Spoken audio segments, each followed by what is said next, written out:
السلام علیکم ورحمۃ اللہ۔ برادران اہل سنت و جماعت، جیسا کہ آپ دیکھ رہے ہیں 2-4 دن سے مہاراشٹر میں ایک ہنگامی صورت بپا ہے۔ وہ ہنگامی صورت یہ ہے کہ ابھی چند دن پہلے مہاراشٹر کے ایک غیر مسلم پنڈت نے، ایک مہنت نے، ایک سادھو نے اپنی سبھا میں، اپنی اسپیچ میں جو اس کے دھرم سے متعلق تھی اور لوگوں کو کچھ اچھی باتیں اس میں سکھانی تھی، تو وہ چھوڑ کر اس نے نبی کریم رؤوف الرحیم، رحمت عالم، باعث تخلیق کائنات، وجہ تخلیق کائنات، خاتم الانبیاء جناب محمد رسول اللہ صلی اللہ علیہ وسلم کی ذات پاک کو نشانہ بنایا اور نہایت ہی بھونڈے انداز میں حضور کی ازدواجی زندگی پر گفتگو کی، جو اس کا کوئی حق نہیں تھا۔ ہندوستان ایک ایسا ملک ہے جہاں کئی مذاہب کے ماننے والے رہتے ہیں اور امن و چین سے رہتے ہیں، سب اپنے اپنے مذہب پہ عمل کرتے ہوئے۔ کوئی کسی کے مذہب پہ ٹپڑی کرنے کا حق اس کو قانوناً بھی نہیں ہے اور عقلاً بھی ایسا نہیں کرنا چاہیے۔ تو وہ جو بھی سادھو ہے، پنڈت ہے، اسے چاہیے تھا کہ وہ اپنی قوم کو اچھائی بتاتا، بھلائی کی باتیں بتاتا اور ان کو ان کے دھرم سے متعلق سکھاتا کہ ہمارا دھرم ہمیں کیا سکھاتا ہے۔ لیکن وہ چھوڑ کر اس نے نبی کریم صلی اللہ علیہ وسلم کی ذات کو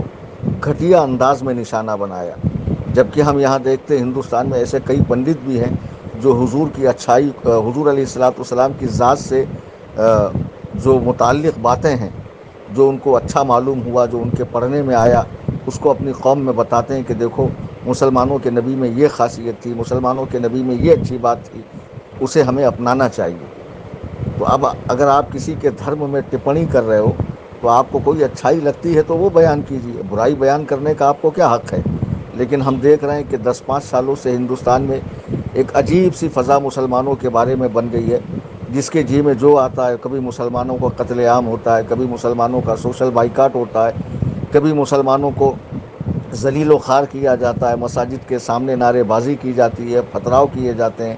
مسلمان عورتوں کو حجاب پر پابندی کی بات کی جاتی ہے، طرح کے غرض کے طرح طرح سے مسلمانوں کو پریشان کرنے کا سلسلہ جاری ہے۔ ہم نے یہ ساری باتیں اس لیے برداشت کی کہ یہ ہماری ذات کے لیے تھی۔ ہمیں مارا گیا، پیٹا گیا، جیلوں میں ٹھونسا گیا، بے گناہ مسلمانوں کو جیلوں میں بھرا گیا، لیکن اگر تمہاری جرأتیں نبی کریم صلی اللہ علیہ وسلم کی ذات تک پہنچی تو یاد رکھو مسلمان اپنی جان، مال، عزت، آبرو سب کچھ قربان کر دے گا، اپنا کنبہ قربان کر دے گا، اپنے بچے کو قربان کر دے گا، لیکن نبی کی ذات پہ حرف نہیں آنے دے گا۔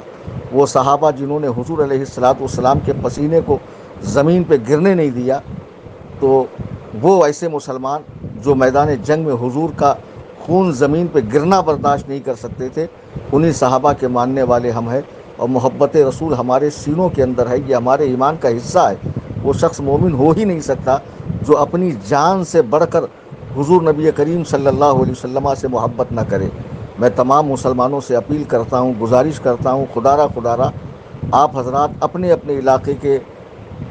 پولیس اسٹیشن میں جائے اور اس کی وہ کلپ جو مراٹھی زبان میں ہے، جس میں وہ ٹپڑی کر رہا، حالانکہ وہ سراسر بکواس ہے، اس کا اسلام پہ کوئی مطالعہ ہی نہیں ہے، نبی کی زندگی اور سیرت کو اس نے پڑھا ہی نہیں ہے، ورنہ اس طرح کی وہ بات نہیں کرتا۔ اور ایسے لوگ جھگڑے فساد کا سبب بنتے ہیں، ملک کے امن کو خراب کرتے ہیں ایسے لوگ۔ آپ اپنے اپنے علاقے میں جا کر ضرور FIR کریں اور زیادہ سے زیادہ پریشر بنائیں حکومت پہ کہ اسے اریسٹ کرے، اسے پابند سلاسل کرے، اسے جیل میں ٹھوسے، اور ایسے لوگوں پر ہیٹ اسپیچ کا مقدمہ ہونا چاہیے تاکہ دوبارہ وہ کسی بھی مذہب کی مقدس شخصیت کے اوپر بھونکنے کی جرات نہ کرے۔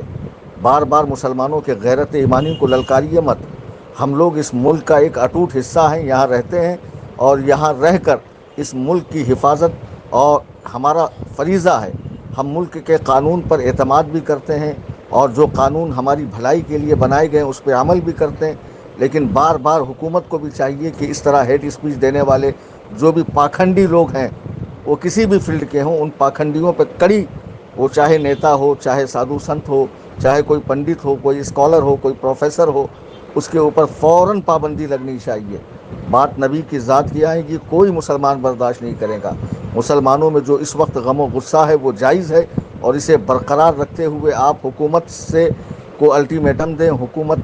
کے اہلکاروں سے ملے اور پولیس پرشاسن سے مل کر آپ اس کے اوپر FIR ضرور کریں۔ یہ ہر مسلمان کا دینی فریضہ ہے۔